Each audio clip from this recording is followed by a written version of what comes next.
ముఖ్యమంత్రి గారి తరపున గౌరవ ఎక్సైజ్ శాఖ మంత్రి గారు జూపల్లి కృష్ణారావు గారు మరి నేను వస్తా రేపు తెలంగాణ భవన్కి 11 గంటలకి అంటే మరి మేమందరం కూడా స్వాగతం కూడా పలుకుదామని చెప్పి షాల్వాతో సహా రెడీగా ఉన్నాం మంత్రి గారికి.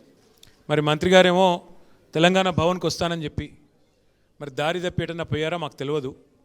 దారి తప్పిపోయిన మంత్రి గారికి అవసరమైతే పోలీసు వాళ్ళకు విజ్ఞప్తి చేస్తున్నాం. తెలంగాణ భవను మీ ఇంటిగ్రేటెడ్ కమాండ్ కంట్రోల్ సెంటర్ నీడలోనే ఉంది. వారిని ఇక్కడికి పద్ధతిగా ఎస్కాట్తో సహా ఇక్కడికి తీసుకురండి.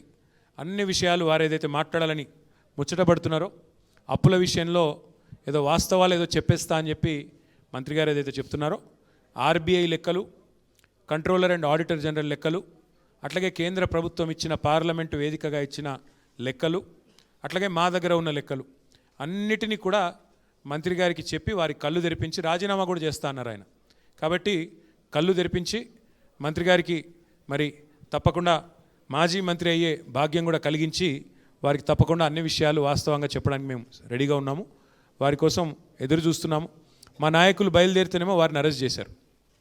మంత్రి గారి దగ్గరికి ఆయన పిలుస్తున్నాడు కదా అని చెప్పి మా నాయకులు హరీష్ రావు గారు, శ్రీనివాస్ గౌడ్ గారు, ఆర్ఎస్ ప్రవీణ్ కుమార్ గారు, మరి జనార్దన్ రెడ్డి గారు వారందరినీ కూడా అరెస్ట్ చేసినారు. తీసుకుపోయి తిప్పుతూ ఉన్నారంటే ఇప్పుడు ఎక్కడ కంచన్బాగ్ పోలీస్ స్టేషన్లో ఓల్డ్ సిటీలో పెట్టారంట. మరి మేము ఇప్పుడు ఈ నిమిషం కూడా ఒకవేళ మంత్రి గారి ఇక్కడికి రావడానికి ఇబ్బందిగా ఉంటే మేము గన్ పార్క్కి రావడానికి కూడా రెడీ.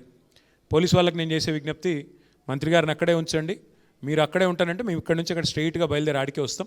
అన్ని విషయాలు గన్ పార్క్లో మాట్లాడడానికి కూడా మేము సిద్ధంగా ఉన్నాం. మళ్ళీ మేము బయలుదేరంగానే పోలీసులు అడ్డుకోవడం, పోలీసులు అరెస్ట్ చేయడం, మళ్ళీ మీరు పోలీసులను అడ్డం పెట్టుకొని శిఖండి రాజకీయాలు చేయడం ఇవి మానేసి గన్ పార్క్ కాడ కనుక మంత్రి గారు అక్కడే ఉంటే తప్పకుండా అక్కడికి రావడానికి, అక్కడ చర్చించడానికి కూడా నేను సిద్ధంగా ఉన్నాను. తెలంగాణ వాళ్ళు ఎందుకు మాట్లాడాలి? జూపల్లి కృష్ణారావు గారిని అసలు అడిగింది ఎవడు? నేను మళ్ళీ చెప్తా ఉన్నా, మేము సవాల్ చేసింది రేవంత్ రెడ్డి గారిని లేదా రాహుల్ గాంధీ గారు ఎవరు వస్తారో చెప్పండి అన్నాం.